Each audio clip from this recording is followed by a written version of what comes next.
Alright guys, this is gonna be my debut for part 2. So let's see if we get through some of those. So type 2 is gonna be our acid and basic reaction. Just remember last time we talked about our type 1 reaction, which is our double replacement or precipitation reactions. And then we did some of the complete ionic formula and the ionic formula and look at the particular diagram. So we're just picking up where we let off now. Also, basically the form of double replacement reaction that form predictable product of a metal salt and water. So I think the key is talk about like metal salt and water. Those are gonna be our two products here. So essentially mixing acid and bases. So if you have learned something about what acid is, what base it is from the previous year, will be nice. But basically, most of the time, acid is gonna be our hydrogen donor. So the one that gonna give out our hydrogen, and our base is gonna be the one that receive that hydrogen. Okay, so that's basically the most easiest way to talk about this. So acids are, they readily want to give up hydrogen because they are pretty weak or whatnot in whichever way that could be. So when that happens, they tend to want to latch on to. So hydrogen was trying to latch on to or react with other substance, and that's where you see all the other stuff about how it's being corrosive. Basically, it's the hydrogen is reacting with the material and then eating it away, turning it into something else. Therefore, the structure of the material is gone. So thinking about if you drop acid on the chicken or whatnot, you might have seen some of the videos online. Then the acid are eating away the skin because it's reacting. The hydrogen is reacting with whatever is up there, Just recall our hydrogen.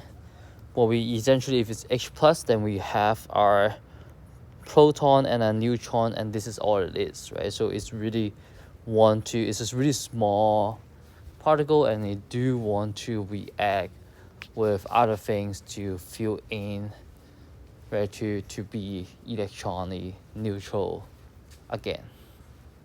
Okay, so in another sense, then acid is gonna be pretty unstable, because it's weak enough to just dissolve white at the water, and to want to give that up pretty easily.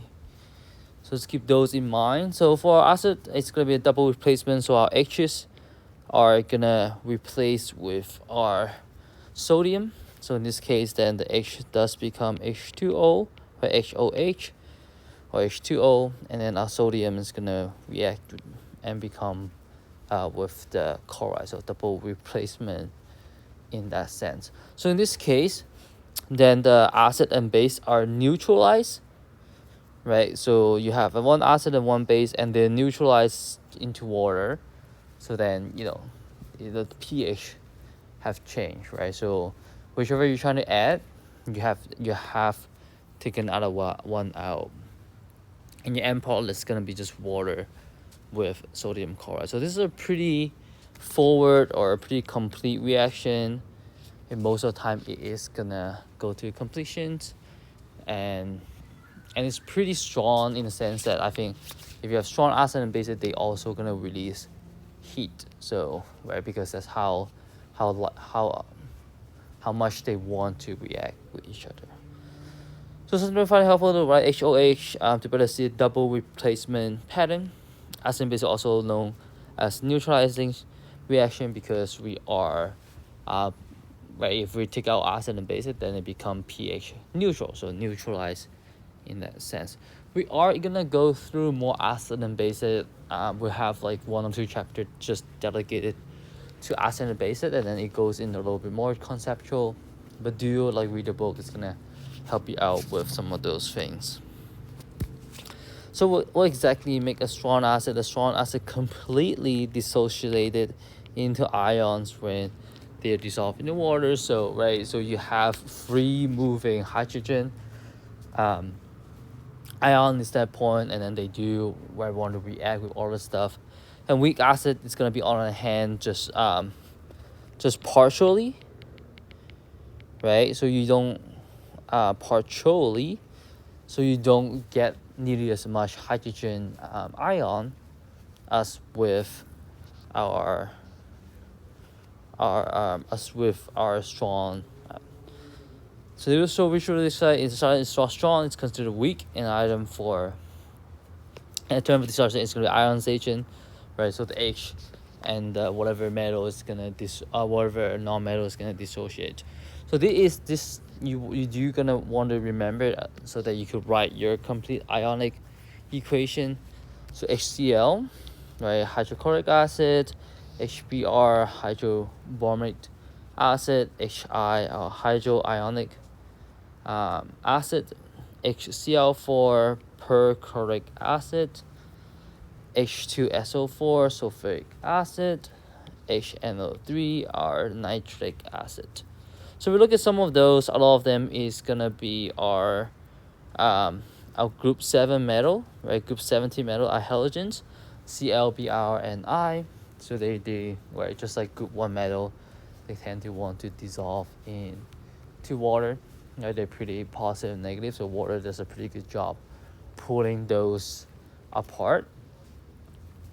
Right, remember water is polar, and then we know from our solubility that NH3 also have that tendency to dissolve completely. So but you do have to remember those two, and when we're writing out the equation, then that they're gonna dissociate, because you're gonna have weak acid where you don't dissociate, and you have to write it with the hydrogen still attached instead of having the free moving hydrogen ion.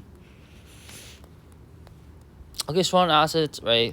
If you look at them, H2O, there are it's gonna be our H plus proton right here, right, with the extra proton ready to give out that proton. So you can see that all of them are gonna be right here, and you just only have the Cl right here. So this is gonna be our HCl, where all the hydrogens are dissociated and ready to react. Right, ready to react with anything else. You don't have anything left over, so you don't have like a H that is attached to Cl. No, you don't have that. Versus weak acid, on the other hand, if you look right here, HF, it's gonna bond pretty well together with the H's. So some of them do dissociate into ion, but not all of them. And you say, well, wouldn't F also be in group 17, the halogens, right? Why wouldn't it dissociate? And there's always, that's with chemistry. There's always exception to the rules. And at the end of the day, right, you are gonna have to look at the physics behind, right? The fundamental physics of the wave, wave property of the atoms, or wave property of electrons, and also the fundamental nuclear strong forces and our electrostatic forces that keep them. So it's really the interplay of all of those, and that give rise to things. So we do observe in chemistry, we do observe patterns, and the exception of pattern is because how some of those forces play out. So in this case, right, F is gonna be really, really electronic. Negative meaning that it really gonna have a strong tug on any electrons. So they have a really strong shared bonds between H and F. So even water is polar, they are not able to pull that bond apart. So we're talking purely trend. We're gonna talk about electronegativity. So that's there's a measure of how much the particular element would want to gain electrons. Anyways, in this case, right, obviously it's not breaking apart, right? The water couldn't break apart because they do have a stronger bond. And the reason why behind it, that's another story, right? But at least at the very least, we could observe that it's not dissociated because the bond between F and H is going to be stronger than the attraction from the water. Strong bases versus weak base. What exactly make a base strong? Again, it's the same thing. A strong base completely dissociate into ions when dissolved in the water, so you have more free OHs to be readily accepting protons, right? Taking the protons and being reactive to other things. Now, if they're not associated, then like the OH minus is not free to form our product, right? HOH, our water product, when they neutralize. So that's gonna be the sense that we're gonna be looking at. So they do gonna be reacting, wanting to react or dissociate. So then you have a free one OH that's just missing that proton, right? And then have a pretty strong tendency to want to react with other things to get that to be balanced. So if a base is not strong, it's considered weak, so it's not going to be completely dissociated. So you also have to gonna remember some of those. And if any one of the group 1 hydroxide, where again we're talking about group 1 metals here, rubidium, sodium, potassium, again, right, those things wanted to give out the electrons, so they do want to just be dissociated into water. So this go back to our solubility chart. You can see a pattern right here with group 1 and halogen, right? They want to give them up, and then they are pretty polar, so water could pull them apart. So you just remember the rest of it. Calcium hydroxide, strontium hydroxide, and bromium hydroxide. So those are just you have to remember, and as you do more practice, it's gonna ingrain into your memory better. The concept of electrolyte, so that's gonna have to do with ion as well. So in chemistry, electrolytes are substances that conduct electricity when dissolved in water. So first of all, you have to be able to dissolve, right, and ionize. So you have to be able to ionize as well in that case, right? If they're not free, need moving, right, they don't have charge, they're not going to be able to allow that electron to move around. For collective occur, ions are necessary. Example include strong, acid, and basic, and soluble salt.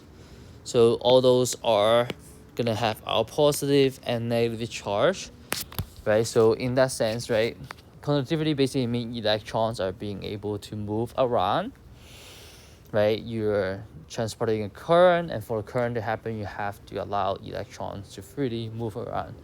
An ion is gonna work as that basis to first absorb that electrons and allow it to move around through itself, right? So you could take one, give out one, take one, give out one, for that to happen. The ions are as moving charges complete the circuit, allowing the flow of electricity and the light bulb to shine. So we could have lab on this. I do like to do labs like this. It's kind of fun. But anyways, right, a lot of the things gonna be dissociated, a lot of ions. So most of the things we talk about without double replacement, they have ions in there, so they're gonna be conductive. On the other hand, if you haven't done it last year, right, pure water, distilled water is not gonna be conductive since no ion. However, if you get water from the tap, it is gonna be conductive because they do have ions in there, right? They have dissolved mineral in there that allows it, right? Magnesium 2+ is gonna be a good example to allow those to free flow. Assembly example problem. Again, we're writing those molecular, completely ionic, and net ionic. So let's write the molecular. We start with our perchloric acid, or perchloric acid to react with lithium hydroxide. So we know this is going to be a strong base because it's a group 1. And perchloric acid, let's refer back to the chart. It also gonna be our strong acid. So they are gonna be completely dissociated. So it's a double replacement. So we're switching those two. In this case, hydrogen are gonna be treated as a metal again, right? Sometimes hydrogen, is treated as non-metal, sometimes treated as metal. And again, we all go back to the fundamental forces that are in play.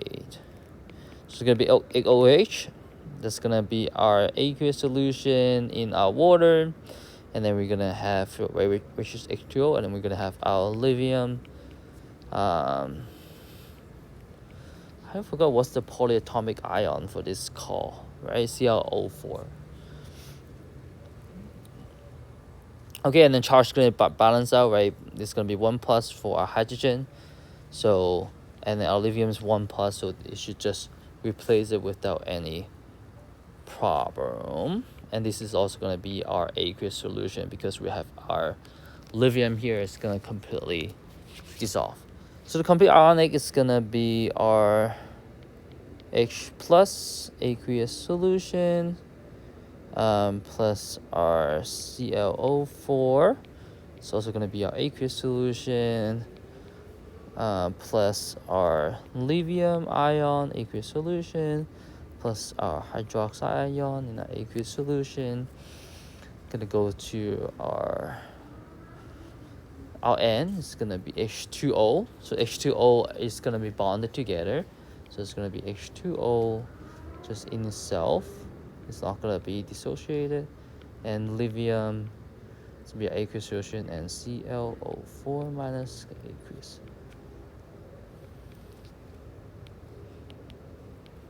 So we're going to look at our spectator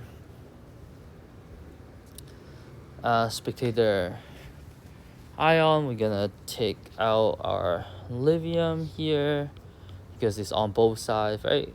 So if you don't remember how to do this, please refer back to our last video. So the only thing that we really have is our H+ aqueous plus our OH minus aqueous into H2O aqueous solution.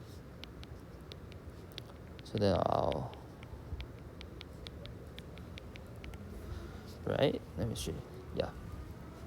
So it's just gonna they're just gonna call it liquid state. Okay, a strong and strong base will result in this. So all the strong and strong acid and strong base gonna result in this, unless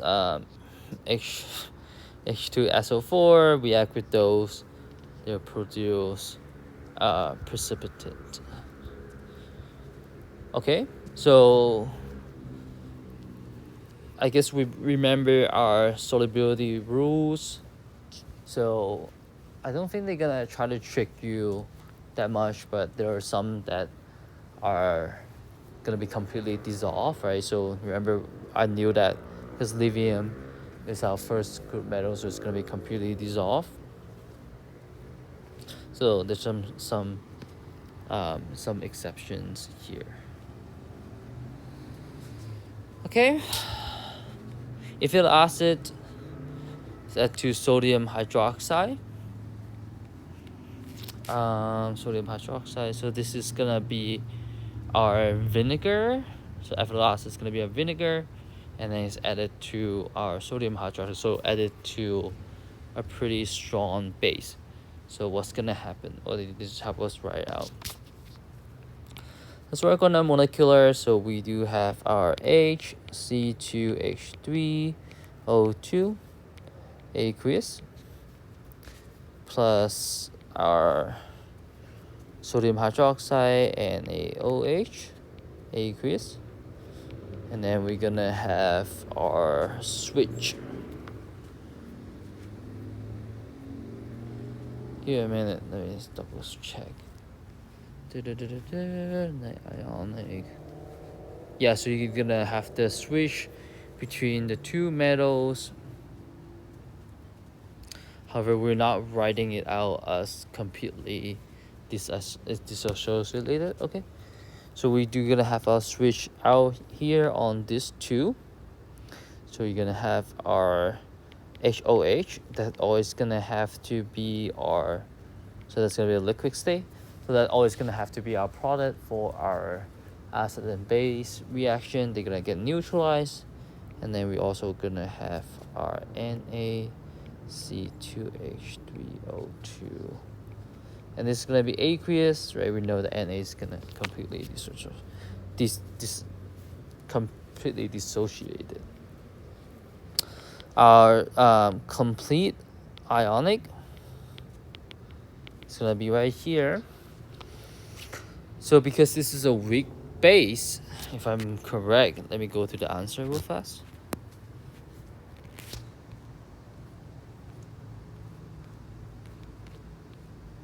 Yeah, because this is a weak base, so we don't dissociate the H from our C2H3O2, so that is gonna remain the same over here, and then we're gonna call it the aqueous, so we just think about that as the whole thing. But our sodium is gonna dissolve along with our OH minus. And H2O is also gonna be a liquid, so that one is bind together. And I think the sodium is gonna dissolve for sure, plus our C2H2. So that is because our sodium are gonna be, right, our group 1 metals is always gonna dissolve and be soluble into the water. So our net ionic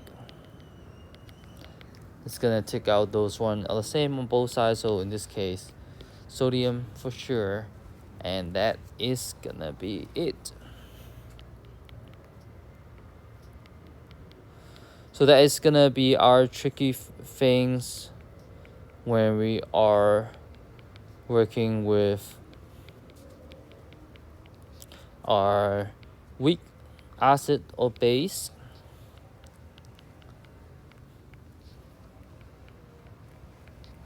So we're still gonna have our H plus OH going to H2O, but now we also have the other part of our weak acid as on the side.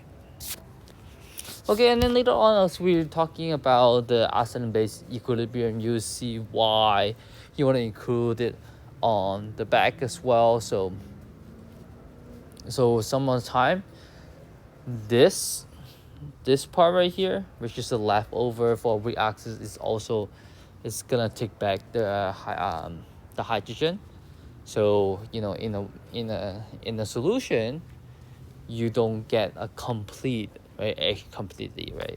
So either half of it or 1/3 of it, some proportion of it is still bound together in this form, right, ethanol acid in that form in the water, which also tell us that means the H's have a pretty strong bond with the C2H3O2, the peroxide. I can't remember the polyatomic names, which I will. Okay. So good. Shut them off. The aqueous, the dissociation. Check off. Okay, so I know my friend's calling me right now. Let me see. We have those things. So I think we'll do one more and then we'll stop at the redox reaction here. And so this is gonna be kind of like our part 3. So type 3 gonna be our acid and carbonate reaction. So those things we have done on our own, right? We have done in our first lab when we're looking at our simple stoichiometry. We react our vinegar with our baking soda, so ethanol acid with our sodium hydrogen carbonate. So carbonate salt mixed with those acids are called post-pseudo. Since the carbonates are basic salt, they react with acid to produce carbon dioxide, water, and a metal salt.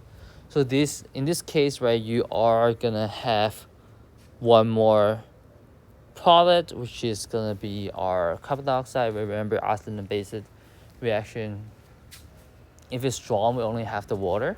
Even if it's weak, we only have the other part of the weak acid. We're not gonna have carbon dioxide, right?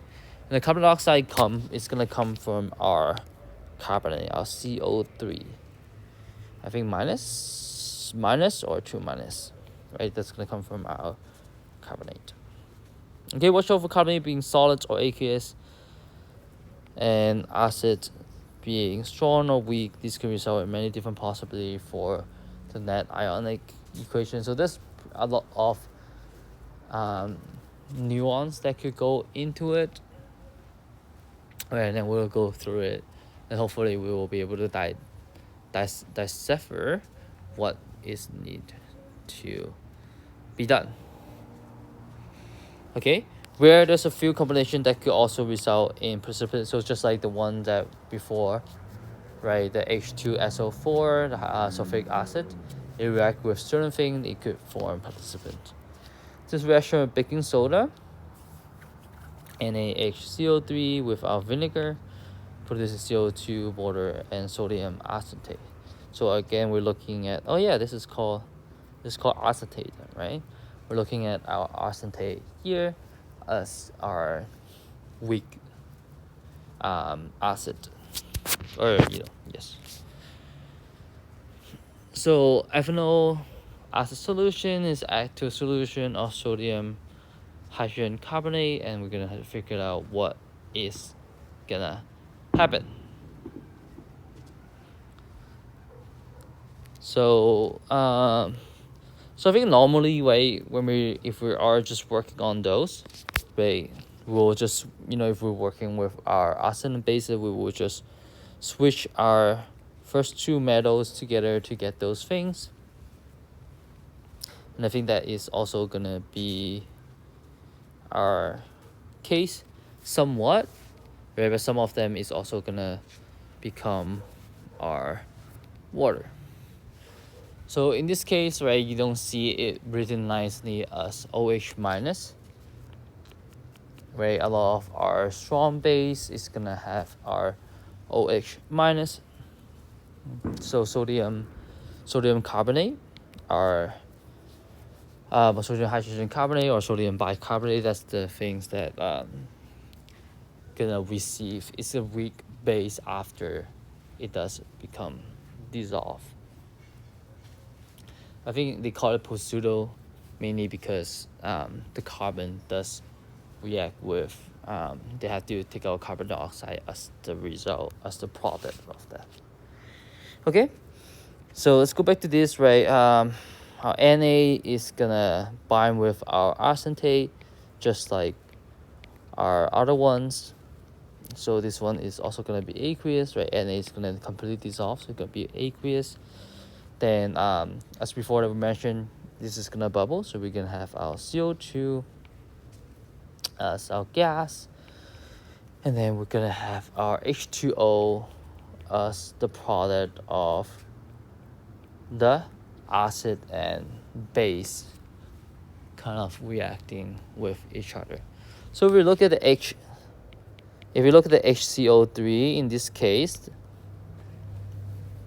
then what happened is the CO2 that comes from it is gonna get taken out and become our CO2 gas. Then you're left with our HO minus.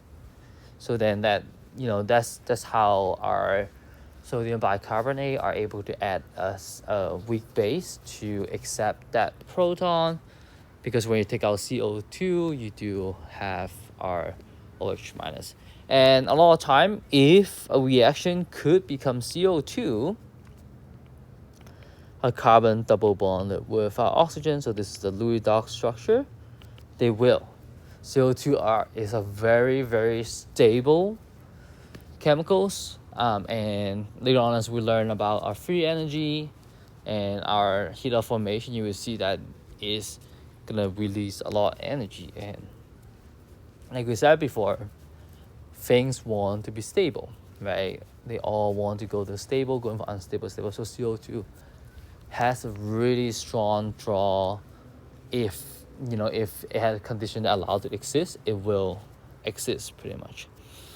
So our complete ionic is gonna have our HC2, H3O2, because this is gonna be our weak acid.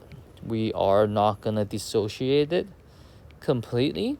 However, our sodium, right, a group 1 metal, is gonna completely dissociate along with our HCO3. I'm pretty sure there's a polyatomic name for HCO3. And therefore, we're going to go into our sodium plus aqueous solution plus our acetate, which is also going to be aqueous. In that case, right, and then we have our CO2, which is a gas, and H2O, which is our liquid. Let me double check and see if we're gonna correct. Good. Right. I wonder what's the name for that. I'm gonna double check on our polyatomic. Okay. So then, with our net ionic, we are not gonna be able to cancel out that much. Right? We're gonna be able to cancel out our hydrogen, and that is gonna be it. So our net ionic gonna be pretty long in this case. Aqueous plus our HCO3 minus plus our conjugate base, our acetate. So you see people adding baking soda in there, both to stabilize the pH while you're baking, and also it does give it, if you add too much baking soda, but it does make the baking taste alkaline, right? So that's the weak base that they talk about. Plus CO2 gas plus H2O liquid. Okay, I'm sorry, it's a little bit messy, but this is gonna be our net ionic. We could only take out the sodium that was dissolved. And to go to AP answer, you just have to take out the state. I mean, that's fine. I mean, even if you write in the state, I'm pretty sure they give you full credit. So we have our vinegar, our HCO3 minus CO2 H2O, and our acetate. Okay, forgot the charge right here. Okay, so going to, all right. Okay, answer the following question about an experience in which calcium carbonate is combined with HCl, represented by the foreign balance equation, write the balance net. Also, this is actually, right, this is our first one. So we do have to recognize is our carbonate in there. So that is gonna be this gonna be our carbonic reaction. So we should have our CO2 and H2O as our product. So this just asks us to write the net, so we don't have to write the complete ionic in this case. So you could potentially skip them if you know how are they gonna be dissolved. Okay, so let's work them out, I think, right? Where to balance it for this equation. Are they not balanced? Yeah, it's balanced, right? So let net ionic, the H2O. Let me check on the answer real fast. The molecular complete. Then the ionic. Oh, so it has to be ion. Yeah, it has to be its ion form. That's what it is.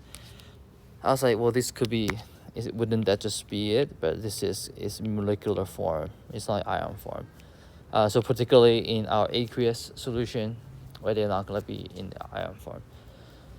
So if I were you, I mean, if you have done it enough, you might be able to figure it out on your own. But I will write down the complete first, and then I'll work through our net ionic.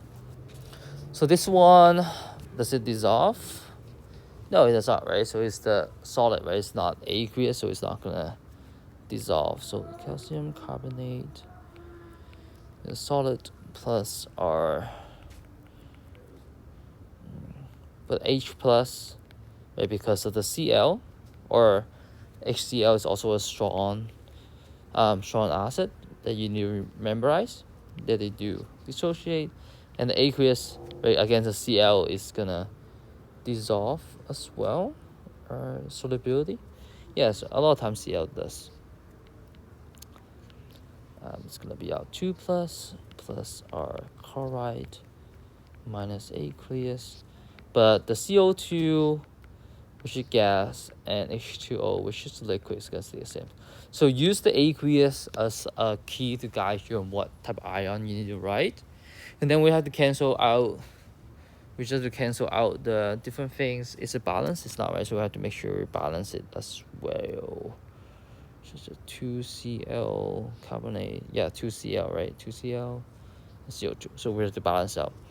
So the H is involved, so we need to keep them, and the only one is not is gonna be our Cl.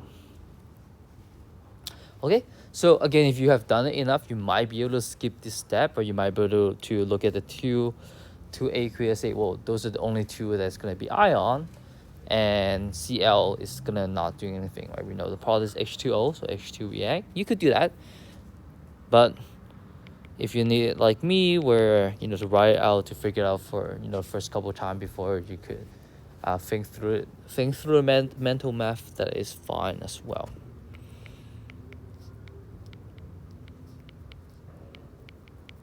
So then we just write down anything that we have not crossed out, and that is gonna be our net ionic.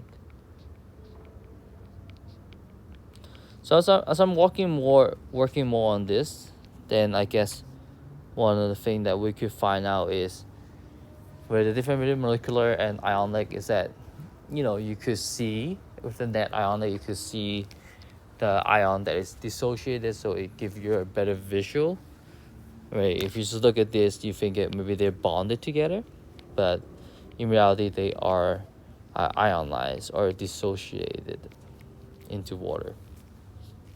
Okay, let me see if it's right. Yeah, so in the net ionic, although there are stuff that are not going to be ionic form, they are going to be, you're still going to have to show them. Okay, net ionic is just mean that we're taking out anything that is the spectator ion, which is our 2 chloride in there, does not react. Almost done? Okay, almost done. Alright, so carbonate acid reaction, particularly diagram, try problem. So this is gonna be pretty big on the multiple choice and also on some of the free spawn. So we're emphasizing a lot on the particular diagram. So draw our particular diagram. On the close end on the right, all species pressions should be shown. Indicate the relevant solid gas ions remaining in the solution. Water does not need to be drawn as the reaction occur in a solution. So a solution is water, so water is going to be part of it. So it's the same thing, right? Solid sodium carbonate react with hydrofluoric acid, so it's a little bit different, right? So we could have to find out our complete ionic. We have to find out our complete ionic first. Then we can find out, well, what are the ions present, what are the solids going to be present. So it's not the same as the last one, okay? So sodium carbonate. Oh, it's called hydrogen carbonate, right? HCO3, hydrogen carbonate. Sodium carbonate is going to be balanced. Remember, CO3 is minus. And we're going to react that with excess of hydrofluoric acid, so HF.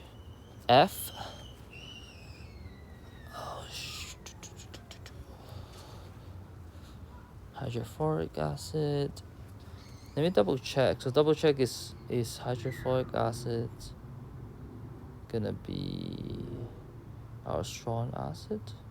Hydrofluoric, well, it's not, right? That's why I remember hydrofluoric acid, HF, is gonna be our Oh no, I canceled it too. It's gonna bar hydrofluoric acid. Yeah, it's gonna be our weak acid, so we do keep it. I just want to make sure. So sodium carbonate, our aqueous solution, HXF, also aqueous. It's gonna go into our H2O, right? So we take the right. It's have to be H2O, liquid carbonate. So it's gonna be CO2 gas, and then finally we have our salt, which is gonna be sodium fluoride, which is our aqueous salt. Okay, so we do gonna have to balance this out. So CO2. So then we have one extra oxygen here. H2O. So we're gonna have to have 2, and then 2 of this. But if we have 2 of this, then we also have 2 of this, and then we're always gonna have extra oxygen. Let me double check. Oh, it's Na2. God darn it. It is 2 minus. So I'm sorry, I'm doing it at night, so my brain's a little bit fried. And I don't want to restart the video. So yes, it's gonna be 2. That's what it is, right? It's Na2. So we don't have to, yeah, so this will work out, right? We don't have to add an extra one. So this is gonna be our balance. And yeah, so this is gonna be a balance, the extra F aqueous, CO2 extra, and then 2 of this. And our complete ionic is gonna be right here. I'm gonna write it right here. Our complete ionic right here. We're gonna have, so this is gonna be our solid. Actually, sorry, solid. That's what it is. Solid Na2 CO3 solid. Plus this is gonna ionize, or it's not, right? Because it's a weak acid, so it's gonna be aqueous going into H2OL plus CO2 gram plus 2Na plus aqueous plus our 2,4 minus aqueous. So this is gonna be our complete ionic. So the only thing that we ionize is gonna be our sodium and fluorine here. This is a weak acid, so although it's aqueous, we're not gonna ionize it, right? Remember, just like with our vinegar, the HC2H3O2, we're not gonna ionize it because it's a weak acid. Right, and then we know that this is a solid, so we are not gonna ionize anything that's solid. So we think about this sodium carbonate. So a lot of like limestone, I think, is made out of sodium carbonate. So right, you have the solid limestone, and you're being washed by the different water, and water contain acid in there, so you're gonna react with acid. And that's where the ocean acidification come from, right? Most of the shells make up of calcium carbonate, so you have those reacting with the acid in the water. And if we have more oxygen, carbon dioxide, the more carbon dioxide we have, the more carbonic acid that we have in the ocean, and hence, right, the acid and the carbonate is going to react to release more carbon dioxide, which is the cause of our carbonic acid in the first place. Okay, I don't really remember the formula for carbonic acids, but you guys could look it up.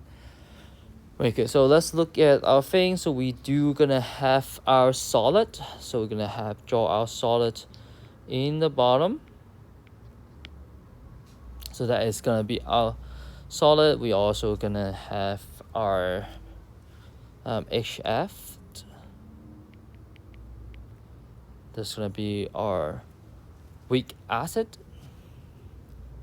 and some of them are gonna be here, right? But some of them are, so every H plus we have to have a F minus.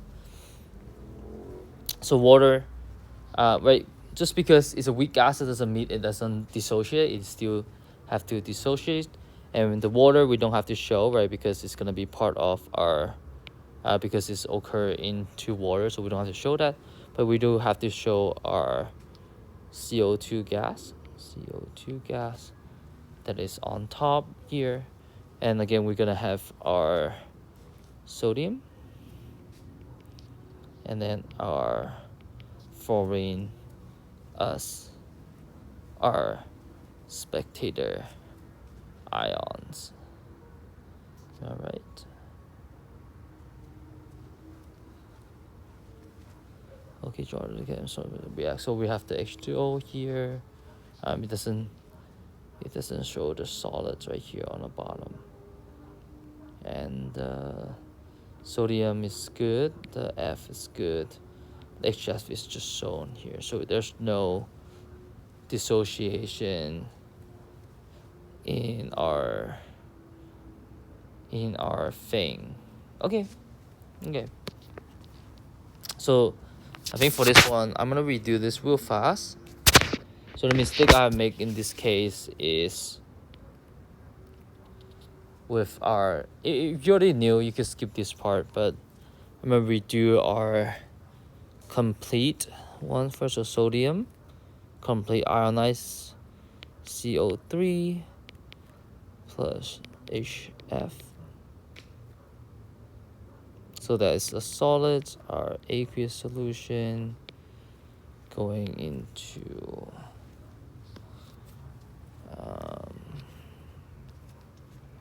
H2O, liquid, CO2, our gas, and plus our 2 sodium aqueous ion plus a 2 fluorine aqueous ions. Okay, so we're gonna show particular or species include all relevant solids and gas. Okay, so I guess the key is also the excess. So in excess, they mean that all of the sodium carbonate are reacted. Okay, so we're not looking at any sodium carbonate left. That's why we don't have the solid in the middle. So we do have, so if it's excess, then we do have some H and fluorine left spawn together. So I wonder if they want us to draw out the H atoms. I'm gonna look at that. I'm gonna look it up as well. So do we have to draw out H atoms, or do we have, if we just draw out HF is enough to show that it's one big molecule, or they want to draw out each atom in the molecule? But since the answer asks us to do that, we're gonna draw out each of them. Okay, so this one is done, right? You know, it goes to completion, so there's nothing left. We did show the HF, the water we don't have to show. So then we're left with the CO2. And then we're gonna have our sodium and our, okay, so you could, I think potentially you could draw more of this, is fine. You want to draw 2 of this, I don't think that's gonna be a big problem.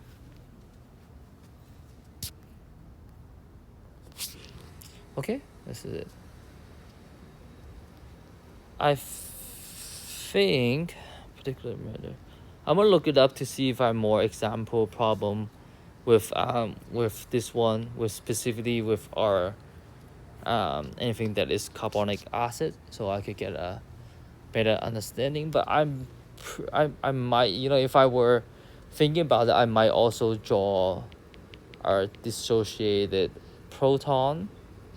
But of course we want to draw to size, but you know, because HF, although this is a weak acid, it does part of it is gonna dissociate, right? So I might do that, but I have to look at more example problem, and let's look at any type of free response